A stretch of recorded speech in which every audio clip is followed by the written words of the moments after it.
دوای سەردانی بەغدا و گەڕانەوەی وەفدی باڵای کۆمەڵی ئیسلامی بۆ هەرێمی کوردستان، ئەندامێکی شاندی کۆمەڵ وردەکاری ئەنجامی سەردانەکەیان لە بەغدا دەخاتە ڕوو.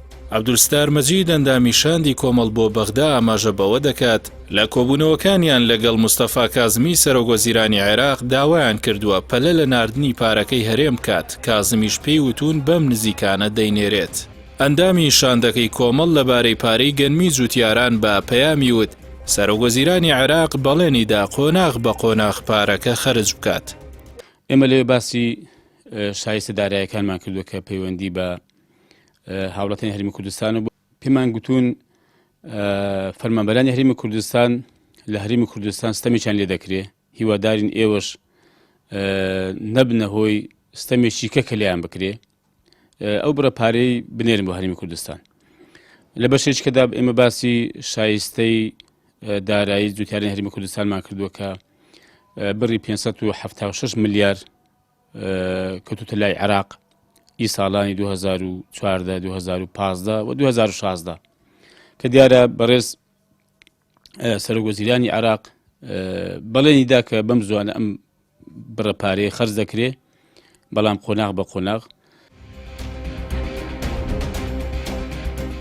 وەفدی کۆمەڵ لە بەغدا لە میانی کۆبوونەوەی لەگەڵ سەرۆکۆمار و سەرۆکوەزیران و لایەنە سیاسیەکان جەختیان لەوە کردەوە دەیانەوێت حکومەتی هەرێم باشترین پەیوەندی لەگەڵ عێراق لەسەر بنەمای دەستوور هەبێت. هەر لە کۆبوونەوەکاندا کۆمەڵ کێشەی ناوچەدا بڕێنراوەکانی خستە سەر مێزی گفتوگۆ لەگەڵ ئەوەی کە هەرێمی کوردستان و حکومەتی ناوەند باشترین پەیوەندی هەبێ و لەگەڵ ئەوەی کە ڕێککەوتنیشمان لەگەڵ بەغدا هەبێ لەسەر بنچینەی بەرژەوەندی هاوبەشی گەلانی عێراق و هەرێمی کوردستان. ئێمە ناڵێن چارەسەری هەموو کێشەکان لە عێراقە، بەشێکی پەیوەندی بە خۆمانەوە هەیە، پەیوەندی بە خراپ ئیدارەدانی هەرێمی کوردستانەوە هەیە، پەیوەندی بەو هەموو گەندەڵیەوە هەیە کە لە هەموو سێکتەرەکان دەکرێت. ئەوەی کە پەیوەندی بە عێراقە بەڕاستی باسی ناوسەرجی ناوکۆکانیشمان کرد، ئەو ناوچانەی کە لە هەرێمی کوردستان یا لە کوردستان دابڕێنراون کە ئێمە خوازیارین کە بە پێی دەستوور و بە زوویش چارەسەر بکرێ. لەبارەی قۆرەخکردنی نوێنەرایەتیەکانی هەرێم و کایە پەیوەندیەکانی هەرێم بە گشتی، ئەندامەکەی شاندی کۆمەڵی ئیسلامی دەڵێت یەک حزب نوێنەرایەتی خەڵک ناکات و هەڵبژاردننی ڕابردوو پڕ بووە لە تەزویر.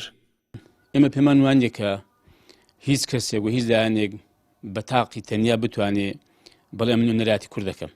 کاتێکیش کە باس کراوە کە لە وەڵامی ئێمە لە پەرلەمانی کوردستان کە خەڵک ئێمەی خۆشویستووە و کەواتە ئێمەی خۆش نەویستووە، دەنجی بە ئێمە داوە و ئێمەی بینیوە و ئێوەشی بینی و دەنجی بە ئێمە داوە، بەڕاستی ئەمە بەو شێوەی نییە.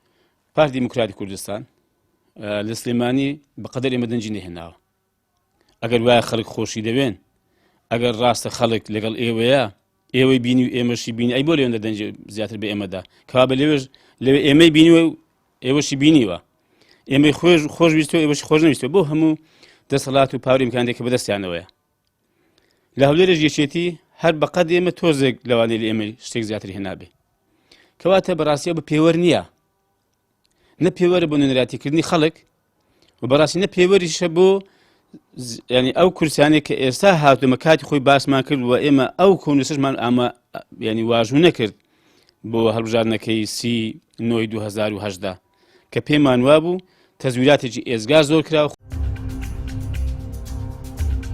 شاندی باڵای کۆمەڵی ئیسلامی با سەرپەرشتی مامۆستا عەلی باپیر لە بەغدا بە پێچەوانی وەفدە حزبەکانی دیکە خەبوو ئازارەکانی خەڵکی کوردستانیان گەیاندە بەرپرسانی باڵای عێراق و جەختی لە زووناردنی شایستەداراییەکانی موچەخۆران کردەوە. بە بڕوای چاودێران جیاوازی ئەم سەردانە لەوەدا حزبەکانی دیکە هەر کاتێک چوو بنە بەغدا خەمی سەرەکیان پۆست و ئیمتیازات بووە، بەڵام خەمی سەرەکی وەفدی کۆمەڵ داواکاریەکانی خەڵکی کوردستان بوو کە ئەمەش بەڕوونی لە ئەجێندای سەردانەکەدا ڕەنگی دایەوە.